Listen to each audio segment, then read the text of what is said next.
From the New York City area, welcome to the Badass Counseling Show, where the master badass himself, Sven Erlandson, takes you deep and gives balm for the soul, baby.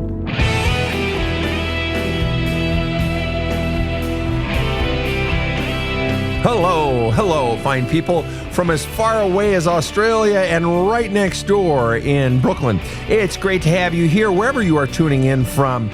This is the Badass Counseling Show, and I am your host, Sven Erlandson. I am joined in studio by, as always, KC over in the booth, and Rob the Rocket sitting next to me, Mr. Technical Wizardry, Electric Things, and Shiny Lights. Rob, what do you have to say for yourself? Just watch the blinking lights. That's what I say. The blinking lights. What else say ye? That's all. Always glad to be here. Always glad to have everybody checking in from all over the place. Makes me feel good. Makes me feel good to help the folks you're on. All right. Sarah asks, I'm interested in advice. We just had a school shooting here, and my daughter is a freshman. I'm wanting advice regarding my daughter as a freshman. If she does not have one, get her a therapist now. Get her a therapist yesterday.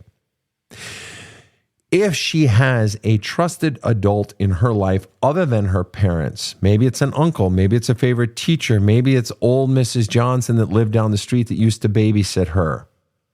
Whoever that trusted adult is besides her parents, get that person in contact to reach out with your daughter, and don't let them stop reaching out to your daughter. Ask for help, because you've just established because we know in that case your daughter has someone they already feel comfortable with, they trust.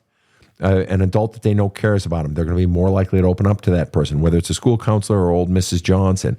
They need a therapist, someone they can open up to. And most importantly, they need you. You need to be conveying the love. You need to be giving lots of hugs, even when they push you away. But you also need to give them space and convey, I'm going to give you space, honey, but we're going to talk about this as well. Encouraging your child to be journaling. All right. Encouraging your child to inviting your kids' friends over to talk about it, or just to share your home together and make them food. Don't even have to have an agenda, and invite over, if you're going to have some parents over, invite over parents that you know to be non-judgmental, to be open. What you're trying to create is an atmosphere of openness, an atmosphere of discussion, an atmosphere of love. And you need to just listen. Don't try to rob your child of their feelings. Don't try to fix your child's feelings. Don't try to fix your child's feelings. And folks, that's not just if your child has been through a school shooting. Don't try to fix your kids. All right? As my mother said, and she did this work for 65, 70 years, long before I came around, she always said, Sven, and she was an expert in the field of early childhood. And I followed in her footsteps. But she was infinitely better than me. She would always say, Sven, always remember, and by the way, she raised 6 kids of her own. So yeah, kind of a real expert. And she always said, Sven, children want to be heard, not fixed. If you ever want to know how to heal your child, listen. Let them express all their feelings. Flush it, and eventually they calm down. And very often, the problem that you wanted to fix, very often their own fix becomes very visible to them, or maybe then they'll ask, so what do you think, Mom? And still give them, input, but allow them to make the decision, all right? Children want to be heard. That's what you need to be doing with your daughter, giving her plenty of opportunity, and don't stop going to her even if she pushes you away. Don't force yourself on her, but don't stop going just because she pushes you away. She needs to know that you are consistent and that she cannot push you away. That your love, it returns and it returns and it returns, even when she just feels the need to express her anger by pushing away anyone. She needs to believe in your love so much that she can push you away. All right, next question. We're going over to Jennifer on TikTok. Sven, your life experiences are awesome. I love hearing all of your stories. Oh, thanks. I guess there was no question there. Sorry. Just nice. All right. Here we go. This was the one I was going to read. Below it is Kim. Kim asked the question, Sven, how did you end up getting all of your empathy and understanding being from a good family? Kim, implicit in your question is that a person would only get empathy and understanding from a bad family. What if there are parents that model empathy and understanding? I grew up with 2 parents who were very empathetic and very understanding. I had uncles, I had aunties, we had family friends. My next door neighbor, Hughes, my other next door neighbor, Emerson, they had generally loving parents, empathy and understanding. I had parents who listened, my mother especially, who listened. I have siblings. All of my siblings are very empathetic and very understanding people, more so than me. I don't know. I just grew up around empathetic and understanding people. Children do what is modeled for them. Though very often they will, to your point, they'll respond the opposite. If it wasn't done for them, then they'll become the very thing that they wish they had had.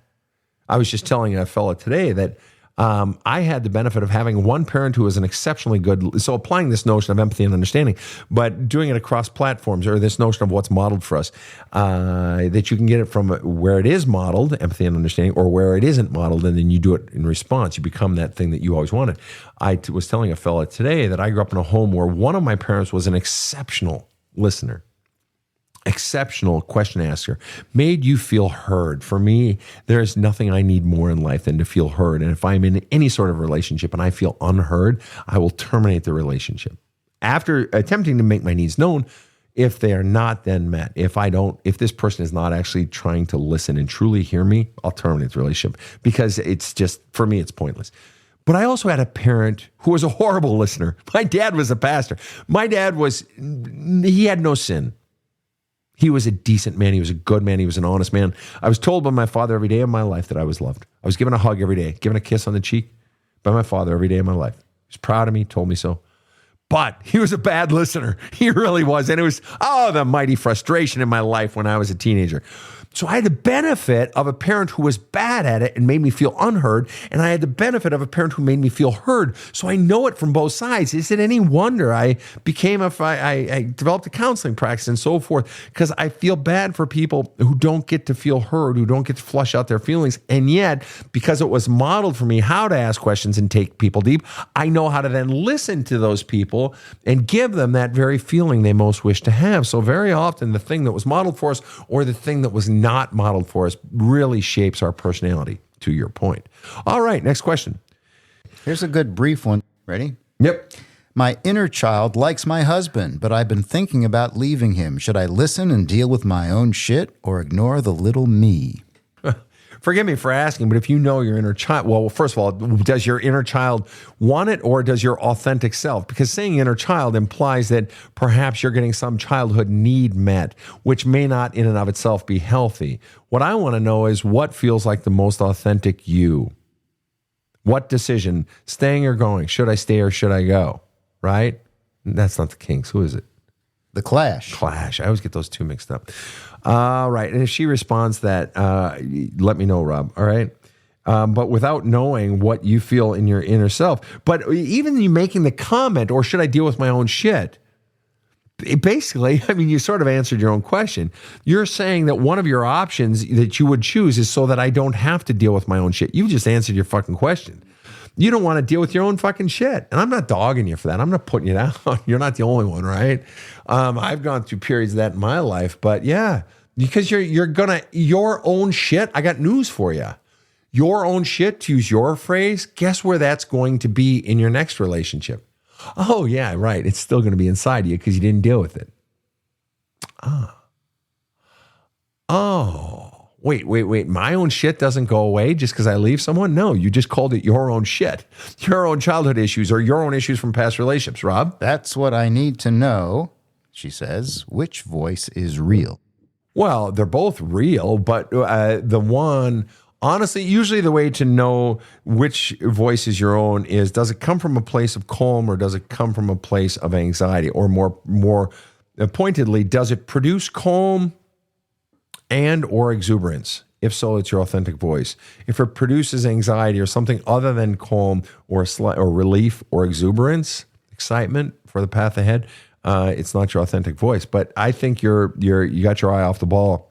I think what you need to do is heal your own shit. Otherwise, you're just carrying it into any next relationship you have. Even if you choose to be alone, you're still dragging around your own shit. When do you finally turn and face it rather than running from your own shit? And in my book, there's a hole in my love cup. One of the opening chapters, it may be even chapter 1, The title of the chapter is, and you forgive me, I wrote it 6 years ago, or it came out 6 years ago, so I don't remember the name of every chapter.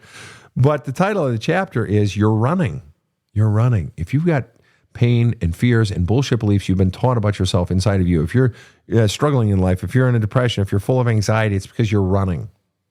You are running from that tidal wave of all your feelings, all the beliefs you were taught about yourself, all of your thoughts, all of your fears. You're running from that tidal wave for fear that if you stop, it'll all come crashing over you and it will overwhelm you and it may even explode you, blow you up, that you couldn't handle it.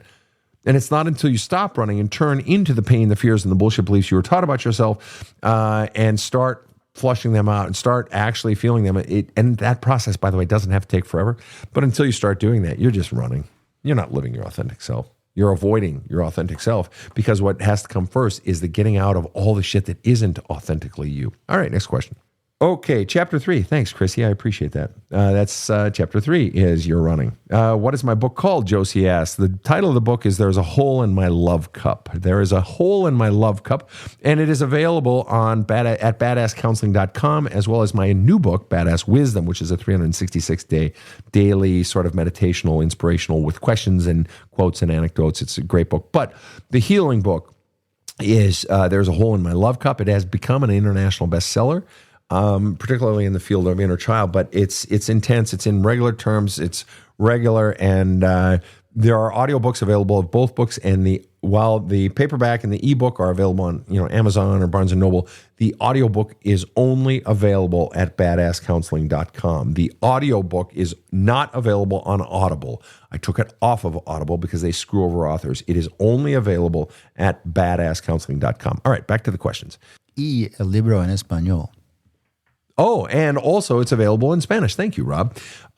We have the Spanish translation, and it's a great book. It's a great version. We got a great narrator. It is not my voice in the Spanish because I don't speak Spanish, but it's really fantastic as well. So if you know of someone who speaks Spanish who would benefit from it, or maybe you do, please feel free. And that is available in paperback and audiobook and ebook as well. Also on the website, badasscounseling.com.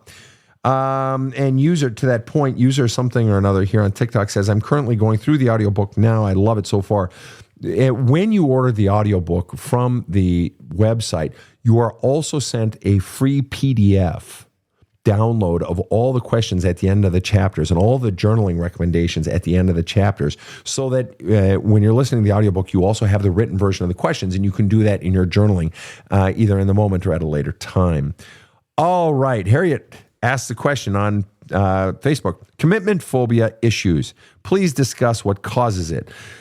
Commitment phobia is what? A fear, right? So commitment phobia is the fear of committing, right? Simply put. Why would I fear committing? Well, because you fear some sort of pain coming from that commitment. The pain of feeling trapped. Well, why would I worry about that? Potentially because you've been in a relationship, and isn't necessarily a love relationship. It could be a family relationship, a friendship, where you have felt trapped before and you were hurt by the other person. Ultimately, commitment phobia is fear of pain that would come from being in a relationship. So what you have to do is, in a committed relationship, that is, and so what you have to do, if you actually want to solve the problem, then you need to begin to articulate what precisely are my fears. And one of the things I do, a little trick that I do, and you guys have heard me do it on the show, and that is I will say to clients, or I'll say to you guys here on the show, I'll say, listen, I want you to give me the answer in one sentence or less. One sentence or less. Force yourself to distill it down to its essence. And people are like, I can't put it on one sentence. I'm saying, okay, good. That's fine. Now put it into one sentence. And they'll be like, no, Dumbo, I just said I can't put it in a sentence. I say, okay, totally cool. I get that. No problem. Now put it into a sentence. Force yourself to put it into one sentence. Put the fear, put the pains into one sentence. And then if you want to flesh out more, but distill it down to its essence. Define what your fear truly is, or what the greatest fear is. So then Harriet follows up with the question, she asked about commitment phobia and issues regarding that. And Harriet says, I'm on the receiving end and am wondering if he may come back around. So the person you're with fears committing. And you're basically wondering, should I stay or should I go, right? Is he going to come around? He's only going to come around if there's pain. right? In all likelihood, whether it's the pain of his being alone for so long and he's ready, or whether it's the pain of losing you or the fear of losing you, or whether it's the pain of, gee, I've lost everything. I got nothing else. I'm going to hold on to her. I got to hold on to her, which is not necessarily the best reason to commit to someone. But is there a chance? Sure. But if there's no pain point, he's not going to change. Remember, people, change will only occur when the pain gets bad enough. And really, in a way, though, Harry, you're asking the wrong question. Now, Harriet is a regular follower of my show, a regular commenter on Facebook. And so Harriet knows how I talk and is familiar with my stuff. You're asking the wrong. So when I say this, she knows I'm being respectful. And Harriet, you're asking the wrong question. You're wondering if he may come back around. Really, the question you need to be asking yourself is, what's your pain level at? And why are you still enduring him not coming around and him being afraid of that? There's nothing wrong with it. There's nothing wrong with sticking around, hoping he'll commit. But the bottom line is that I would encourage you to journal about and really think about and flush out your thoughts is, what's my fear in walking away? What's my fear in not allowing myself to be treated this way? That someone, because he is treating you this way, he is not committing and you're wanting a commitment. And you're putting up with it, but you're also asking yourself, how much longer do I want to put up with it? Because otherwise you wouldn't be saying, will he come around? So you're considering leaving. And the truth is, your path will become clear when your pain becomes big enough. And it's not yet. All right. Much, much, much more to come right after this very, very tiny break. You've heard Sven talk a lot about his book, There's a Hole in My Love Cup. And that's because Sven hears from his followers a lot about how much the book has helped them. If you're not sure how to handle the issues getting in the way of a better life, you're not alone, and you have a lot of choices. But thousands of readers will tell you that this is a great place to start, by yourself and at your own pace. So go to badasscounseling.com and order There's a Hole in My Love Cup, and you'll have Sven right there with you as you forge your best future. It's totally badass. So get started today. This show provides soul counseling intended to entertain and inform and is not medical advice.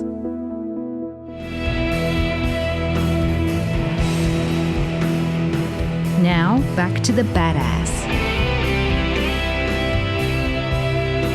Hi, guys. I am back. I'm going to do some really super duper rapid fire on 4 questions right in front of me. Joanne says, I'm going through a divorce, might have cancer. Is it unrealistic to want his support? No, it's not unrealistic. You can put it out there and either he'll offer it or he won't. And you have to be willing to walk away and let go of it if he won't offer his support. And he has his own reasons. Some people would say, oh, he should stay. Some would say he doesn't have to stay. But you can ask. Nothing wrong with asking. That's legitimate. But if this is the type of person that you asking, he'll feel obligated rather than doing it out of spirit of love, you got to ask yourself if you really want to put that on him. Okay. But if it's a person who would do it only if it were done out of love, then yeah, ask. Next question, Peggy asks, how do you handle leaving a marriage with an alcoholic? It's seriously causing me anxiety attack. You wouldn't be having anxiety unless you had a fear. Anxiety is in the fear food group. All right. And so the question you have to ask yourself is, what in one sentence or less is the single biggest fear driving my lack of action or my fear in taking further action? What really is the fear in moving forward? You already say you're leaving and the alcoholic and it's causing me anxiety. Yeah. Talk to your therapist, or as you guys always hear me say, start flushing it out, or engage the Sedona method, which is not one of mine. That's its own book. It's a tool for flushing out feelings very, very quickly. But journaling is a simple go-to. Pad of paper and a pen and start flushing out. You've got to articulate precisely what your fears are, and you've got to welcome those fears and allow them to come up and out. Next question. Jelly over on TikTok says, I never fear walking away. Fear and anxiety come with staying. Now, that's someone who's a bit evolved. It's a superpower, especially for women. I see it a lot with women, but it's true of men too, where once you're no longer afraid of being alone, once you're no longer afraid of walking away, it's a superpower, because that means you will no longer tolerate in a relationship poor behavior. from the other person. You'll no longer tolerate someone treating you poorly. But if we fear walking away or fear being alone, guess what we're going to do? We're going to cling to that person because you can't bear being alone or being away from them or losing that source of love into your love cup. And so when we're clinging to someone, we allow them to treat us poorly. Now, maybe they don't, but very often when it is allowed, people will treat us poorly or take us for granted or take advantage of us. And so you not fearing walking away means that you can stand up and just speak your mind. I had a client today and he was talking about his relationship with his mom and he no longer fears his mom's criticism. No, he's just tired of it. There was so much. It's like, I don't even fear. So he says, now, Sven, I just speak my mind to my mom. I just tell her, I don't even care how it's received. This is how I'm feeling, or this is my question. No, you have to stop doing that. That doesn't feel good. And I said, that's awesome. Now, when are you going to start doing that with your wife? He laughed and he says, all right, I got you. You're right. I need to do it more with her. I need to be willing to stand up for myself because he admitted, I only have like 25% of the power in the relationship. It's not equitable because I'm afraid of putting it out there. Yet he's so powerful with his wife or with his mother because he just expresses himself. He doesn't fear the consequences. That's why it's a superpower. Next question. Susan asks, I love this question. Are kids really better off if parents are not in love but stay together? Those of you who know me and follow me, you want to take a swing at that one? Are kids really better off if parents are not in love but stay together? If you follow me, you've heard me answer this many times. Polly Matherich says, heck no. Yin says, nope. Yeah, that's exactly right. This notion that kids are better off if two parents who don't love each other stay together. I've done many videos on this, and I talk about this. It's not better. You want to know why? I'm going to tell you for a number of reasons. A lot of people say, well, I'm going to wait until, first of all, the kids do know, okay? They know, they sense it, they feel it. Think back on your own past. Do you have memories of your childhood where you remember a feel, even if you don't remember a particular memory, or you remember the energy in the house, or you remember your mom's vibe, or you could tell when your dad was pissed off, even if he wasn't shouting? Right. Children feel shit, even if they don't have the vocabulary for it yet right away. But a lot of people say, you know what, we're going to wait until the children turn 18, till they go off to college or fly the coop. Then we'll break up. Oh, yeah, that's a great fucking plan, genius. That's a great fucking plan. When your kid is now moved from Green Bay, Wisconsin, and they're going to go to school down in, fucking Arkansas. They're going to be an Arkie. And so now they're off to their freshman year of college, surrounded by their new knucklehead friends. And now you're going to drop the bomb that the two people they love the very most in life don't want to be with each other. Oh, yeah, that's great. And they have no home to go home to. And they have no home. Oh, but they have two. That's better. No. It's actually worse because now they have to split their time. They have to share all their stories with mom and with dad. They have to go to two Christmases. What if they just only wanted one Christmas or Hanukkah? And now they have to share medical information twice. And then if the parents haven't actually done their healing, guess what? They're going to bring in toxic step parents because if you're not healthy, you're not attracting healthy people. You're attracting unhealthy people. So now the child has 4 unhealthy parents, right? No, but the bottom line is, so they're at college, surrounded by knucklehead friends. How are they going to heal? How are they going to heal? They got no support system around them. Oh, great. They're sharing with their fucking 18-year-old friends. Brilliant. That's an excellent support system. Whereas if you do it when the child is 6, when you both know you can't handle each other, when the child is 10, the child has the regularity, the ritual of everyday school, still has their friends at school, still have their favorite teacher, still have their aunties and uncles, still have mom and dad, that they have the opportunity to normalize it younger. Will it impact them? Yes. Will it punch them between the eyes? Yes. But they will have a community of support around them. Okay. But here's an even bigger thing. And so they have a chance to normalize it and heal from it sooner rather than, you guys have heard me say this. I had a client who said, oh yeah, Sven, my mom and dad, they divorced when I was 28. And I said, how'd that go? Oh, Sven, it was 6 months before my wedding. Went brilliant. And she was being facetious. She said, Sven, I hated my wedding. I hated everything after that day for years. Not after the day of the wedding. Everything after they broke it. Ruined my wedding. Not even that mom and dad acted out at the wedding. She said, I was fucking miserable at 28. Oh, yeah, they can handle it when they're adults. No, they can't. Because the normal of mom and dad being together is actually longer. Therefore, the pain is greater. But here's the real kick in the ass.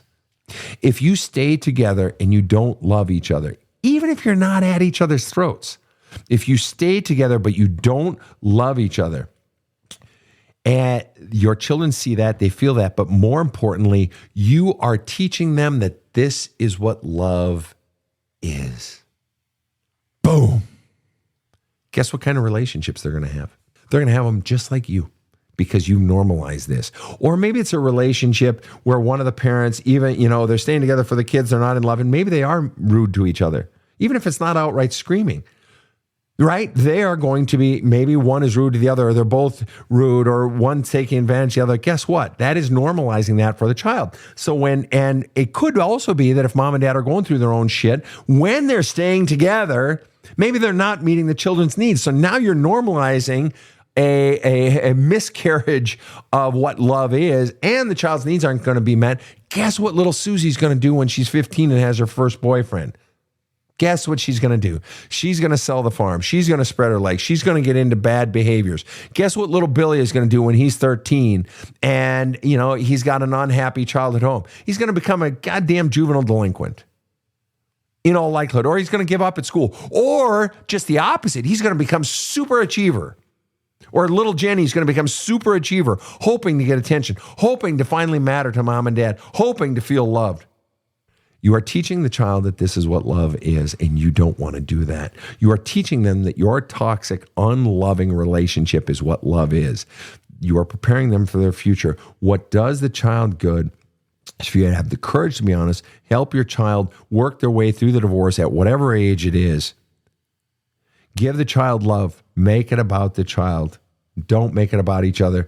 But then by you healing yourself and finding new love, you are teaching your child a new definition of love. Do you think that might be valuable to your child when they're 28 or when they're 35? Maybe they've been married for 5 years. Do you think it might be valuable to have powerful content, powerful messages, powerful memories of what good love is? Do you think that might be helpful for the adult child? Answer, yes. All right. Next question. Here's some powerful testimony on YouTube from Betty Boop. My adult children tell me how my relationship was crappy when they were small. Talk about guilt. Right. You think your kids aren't watching? You think they don't know? They fucking see it all, and they hear it all, and they feel it all. You are teaching them. They are watching. And if your words are inconsistent with your actions, it's the actions. It's the actions. That's what's imprinting in those fucking children. All right. Here we go. Sorry, I shouldn't giggle, but you're gonna like this one, Rob. What does it mean when a narcissist, in Sven parlance, that means extreme taker? What does it mean when an extreme taker that you were married to for 10 years ghosts you when you figure out he was getting prostitutes and call girls and his rage at you for his own behavior? So what does it mean? Okay, so presumably, Rob, they're divorced now. They were married for 10 years, and now he's ghosting her because she has figured out that he was getting prostitutes and call girls and was something about his rage at you for his own behaviors. What does it mean that he's ghosting you now that you found out he was getting prostitutes and call girls? It means he doesn't want to fucking own it. He wants to be high and mighty. He wants to be righteous. He wants to not have you have power over him. He wants to not feel exposed. He's feeling exposed. You called him out. You caught him dead to rights. He's like, well, fuck this shit. I'm out of here. What does it mean? It means he doesn't want your wrath. It means, oops. It means I'm out of here. I mean, it's just he doesn't want to be called out on his shit. That's all it means. And he's not going to admit it. He's not going to fucking apologize. It's a coward. But the real question, you're asking the wrong question. You need to be asking the question, why do I care? Why do I care? What is it I'm still wanting from him that I'm bothered by him ghosting me?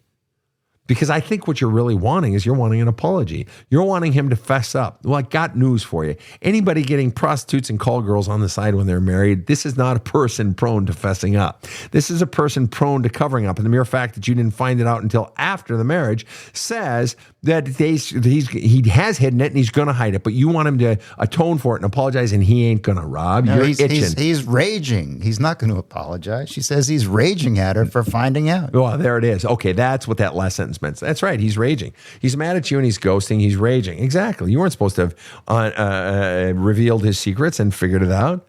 So he doesn't want to own his shit. But the problem is you're still wanting something from him, aren't you? Which is actually why you were exploring after the marriage, why you were even trying to figure things out. You're wanting resolution, of course, and now you think you want an apology. You're not going to fucking get that, but you're still wanting something from him. And people, you've heard me say it before, as long as you are wanting something from someone, they have the power to make you miserable by withholding it. It's only when you stop wanting what someone has that you finally become free and your life is actually your own. All right, next question. I have a complimentary of you question here. Yeah, sure. Go ahead. Wondering if you ever thought of doing a class to teach others your method so others can help people using your method. I guess not surprisingly, I actually get that request from people in the field. Existing therapists, I've had psychiatrists, psychologists, counselors, clergy ask me that.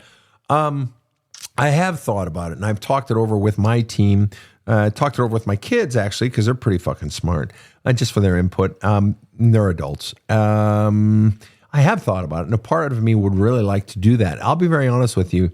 The only way I believe, and I might discover I'm wrong in this or change my thinking on this, the only way you could really do the badass counseling method on another person, I mean, I'm sure someone will come up with a way without my help, which is cool, because we send our creativity out into the world and then it's like a boomerang and it comes back and it's something different. People take it and they run with it in their own directions. I've got I've got two different people who have written songs based on the ideas of Love Cup. And based on that, it was cool.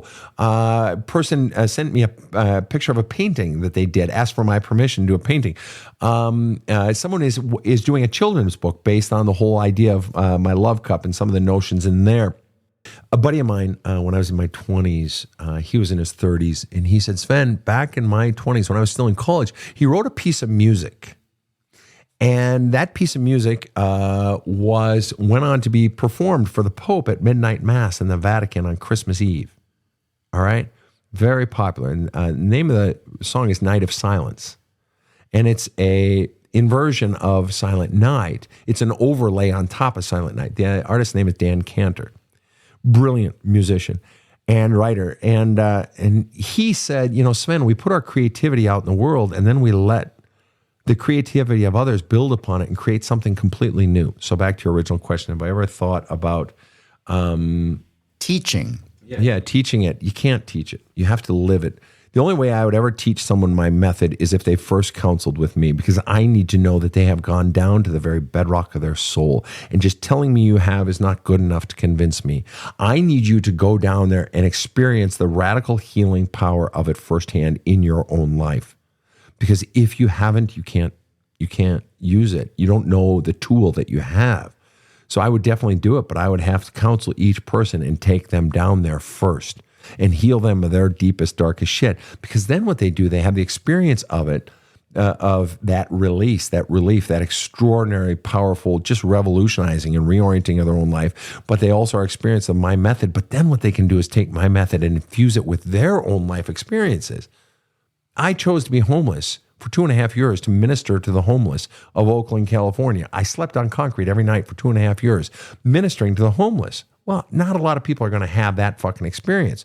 So they're going to have their own experience. And I was an NCAA strength coach, and I was a former competitive powerlifter and a Division I athlete. Those are my experiences. And, I studied mythologies, and I'm a former clergyman, all these things, studied 5 languages. So that's my use of my tool, infusing my own story. But someone else has to use their own story. And I'm going to tell you this. This is very important on this question. Then I'm going to bump on to the next question. But as a former clergyman, I am of the absolute belief that the best type of counseling, the best type of leading is when I have the courage to put my own story out there. My successes, but especially my failures, and maybe what piece of insight I've gained over the years, humbly, to put it out there for other people. That if I can't put my own life out there for people to learn, then I'm hiding it. And for me, I need to put it out there. So I need to have experienced the pains of life, and I need to have experienced the healings of life. And to allow my life to be a living example of failures, of successes, of happiness, of loss, of fears, and so on and so forth. And so that courage to do that, that willingness to do that, only comes from going down into the deepest depths of healing it, where you no longer have the fear of the vulnerability of putting myself out there. You no longer have the fear of being hurt, et cetera, or it's much smaller, et cetera. So moving on. Sven, any advice for us parents who are professionals at avoiding grief because we have small children? Any advice for us parents who are professionals at avoiding grief? And then she puts in parentheses, because we have small children. Are you saying you are a professional at avoiding grief? You avoid your grief because you have small children? Or you want advice in this situation, given the context you have in small children? Whatever the case. Bottom line is, yeah, get your fucking grief out. You don't have to do it around your kids. I guarantee my parents grieved. Both of my parents lost parents of their own, lost siblings while they had kids. I guarantee they grieved. Did I see it? No. But I know they grieved. I know they went through hard times. But so you can grieve, but it doesn't have to be in front of the kids. Now, there's nothing wrong with occasionally crying in front of your kids. In fact, it's good. It's healthy. Kids need to see that and see that then you recover, and they need to come and try to take care of you. And you say to them, no, I'm an adult. I can take care of it. The child needs to know that it's not their job to take care of you. But the question is, if you're a professional at avoiding grief, it's because you're choosing to avoid grief, because you don't want to touch the pain. And you're not going to heal until you have a willingness to go into the grief and allow your soul to heave with grief. And you want to know what'll lock you up, sure, than anything else? It's that unwillingness to touch your real pain. And there are few pains greater than grief, loss, pain, especially of a loved one. And that'll lock up, and that'll eat at your body, that'll eat at your own psyche, and so on and so forth. So yeah, you have to allow yourself to grieve. Go ahead, Rob. There's a limit to how much you should protect the children from understanding grief. Yeah, no, I agree. No, that's a great point. Continue on your point there, Rob. Well, I had personal experience in my family that my cousins at a young age lost their mother. Mm-hmm. And the family decided, well, let's just get them away from the funeral. We don't want them to experience this. And that was the absolute worst thing that they could have done. And you say that because? Because one turned out to have serious mental issues. Yeah. And always blamed the fact that he was never allowed to grieve on that. Whether or not that's true, it had a profound and powerful effect. Well, for him, I mean, why would we assume that his reckoning of his own past is inaccurate? Clearly, it had a profound impact for him. And I see this a lot. I'll be very honest with you, especially as a former clergyman. And I've done my share of funerals, right? Plenty of them. And even since I've gotten out of active ministry, I still do some funerals. And you were at one that I did. Yes, as a matter of fact, I was. Yeah. Anyway, I am not a fan of keeping children away from funerals. I am very much a believer in the circle of life. And to learn that young is a beautiful thing, because you begin to normalize the experience, especially if you have adults who are willing to answer your questions. You see people grieving at the time of death, which normalizes grieving. That's a fucking blessing, because your child is going to have grief when their fucking pet rabbit dies. And guess what they're going to do? They're going to do what the adults did. They're going to do what the adults are doing.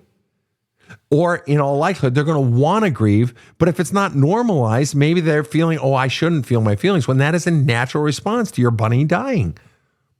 Okay. This is a hot button for me as a former clergyman. This notion, not just of children going to funerals, but more specifically, funerals as celebration of life. Now, I am all in favor of celebrating life. However, I am a bigger believer, and I have told my girlfriend, I've told my kids, I want my funeral to be a dark and somber event. I want people to wear black. I want people to know it is safe to grieve, because motherfucker, if you don't have permission to grieve, if you got to be, let's celebrate, let's put on a happy face, because none of us wants to touch our motherfucking pain. If you do that, you are short-circuiting the healing process.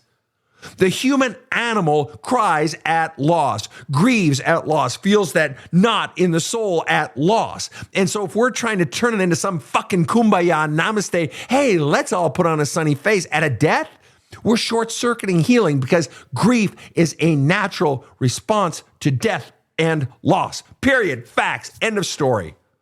If you have the celebration of life without the grieving, you are fucking over the healing of whoever you're inviting to that fucking process. Because remember, the funeral is not for the dead, it is for the living. Let them grieve. At the wake, at the funeral, bring the children in there. Let them normalize grieving. Let them normalize the expression of feelings, people. How many of you are, why would you even be watching my fucking, or listening to my fucking podcast? Unless you have your own issues. You wouldn't listen to this. This would be boring as fuck. Now, apart from the swearing and Sven waving his arms a lot, it would be boring to be looking at things like, soul health and life issues. If you're listening to this show, it's because you got some shit going on in your life. Right. And isn't it in large part, you've got supercharged feelings inside of you. Maybe you can't get them out. Maybe you've got so many you don't know what to do with them. Maybe this, maybe that. If we are not normalizing the expression of our feelings, we're short-circuiting our ability to function in life, because we get so swollen with feelings that we made bad decisions and so on and so forth. So the natural course of life for feelings is for them to be expressed. And what a great opportunity to teach a child. What better opportunity than at a funeral? Normalize taking children to funerals. I absolutely believe that. And I have children, like your point, Rob, who have been stunted because they weren't allowed to go to their favorite grandpa's funeral, or they weren't allowed to see the body, or whatever it is. All right? It's part of life. And one of the things I love about my father, he says, my dad would always make little sex jokes, not like dirty ones, but, and he says, he grew up on a farm during Depression, World War II, so two animals humping. It's just like, he'd say, that's just part of life. And just for the record, so you know about my father, he was in church when he was 90. My son was sitting between my father and my mother. And my dad all of a sudden gets woozy and he passed out in the middle of church.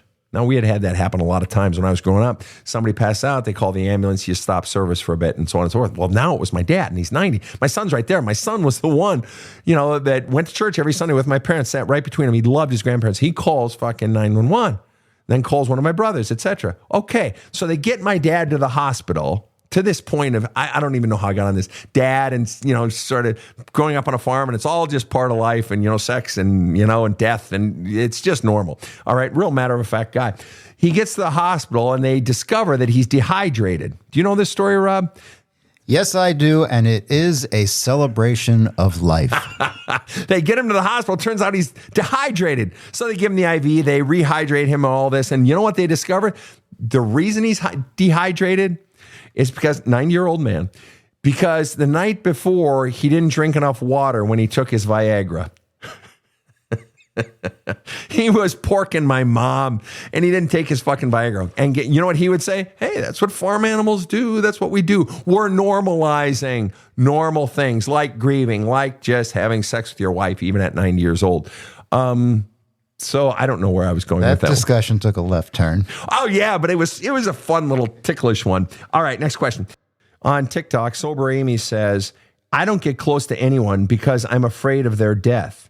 How do I heal this? Well, I'm willing to bet, Amy, that what you're really saying is, if I don't want to get close to someone because I fear their death, that really is no different from the person who is afraid to get near someone because they're afraid they'll leave me. I'm afraid that if I get close, and by close, what do we really mean? Physically close? Sure. But what you're really talking about is opening up my heart, getting intimate, getting emotionally close to someone. I'm afraid of opening up and being vulnerable to someone because if they die, I would feel lost that I opened up and lost someone who validated that which was inside of me. And the pain of that would be too great. So I would rather not open up in the first place. I would rather not get close to someone in the first place. Is that reasonably accurate, Amy? I guarantee that's what it is. Why else would you fear their death, except their death is not just the loss of them. It's that you grew connected. You fear losing something you love. And you ask, how do I heal this? What I want to know is, what's the origin?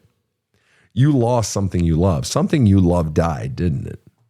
I'd bet my left testicle on that one if Vegas were giving me odds, right? Was it your pet bunny?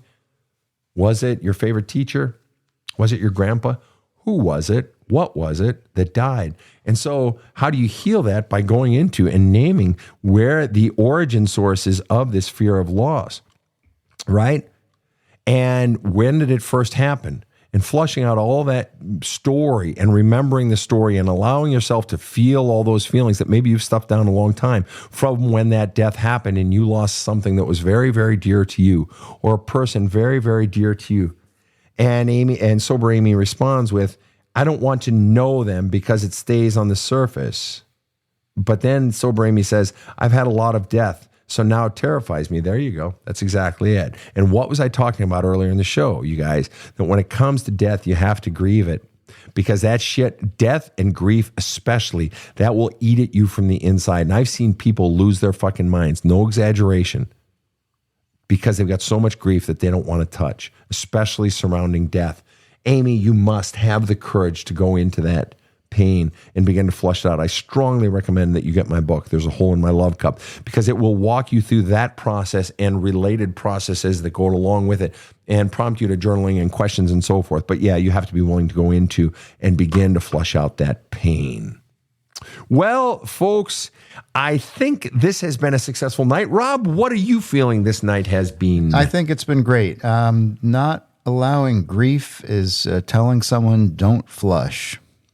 And that could hardly be worse. Right. Don't flush all the feelings. And what do we know from medicine? Well, I know nothing from medicine except one or two things. And what is sepsis, Rob? Let's see. Well, your body kind of poisons itself. Right, because all your poopies get locked up in your colon and they don't exit the body. That's one way for it to happen. Well, yeah, right. And so the toxins of it begin to eat away at the body. Now, that's layman's idiot answer to it, but it's the same way. My father used to talk about people being spiritually constipated. I talk about soul constipation, that you've got shit going on inside of you that's been going on for a very, very long time, and you're terrified to feel it. You've heard me say, the Sufi poet Rumi said, the cure for the pain is the pain. You have to be willing to go into. The cure for the pain is in the pain, to go into it and allow it to come out. And then you purge it. Then it's no longer toxic from the inside. And few things are more toxic from the inside than grief, as it relates to death in particular, or loss of something significant. Rob, you get the final word tonight. What say ye? I did. I said the final word, and I don't know how I can top that. Wow. The only person that can top you, you are untoppable, except by your own self. Folks, I have thoroughly enjoyed this. You are all such a treat. You bring the best questions. And so I want to thank you. And KC is thanking you. She's doing that bow thing when people are saying thank you. I always think that's a bit dopey. I'm not saying you're dopey, KC. I don't get that. It's like, okay. Anyway, it doesn't matter. KC, you're the best. Love you. Actually, Rob's the best. You're second best. I'm kidding. Oh, I'll eat shit for that one in a minute. All right, you guys. Thank you so much for tuning in. This has been another gripping episode of the Badass Counseling Show, lightning around. And you all fine people, have a kick-ass day. The Badass Counseling Show is strictly copyrighted. No copies may be made without the express written consent of the Badass Counseling Show, LLC. The Badass Counseling Show is produced by Karen Camparelli and Robert H. Friedman. Executive producer Sven Erlandson. Original music by two-time Emmy Award-winning composer Trevor Morris. Have a kick-ass day.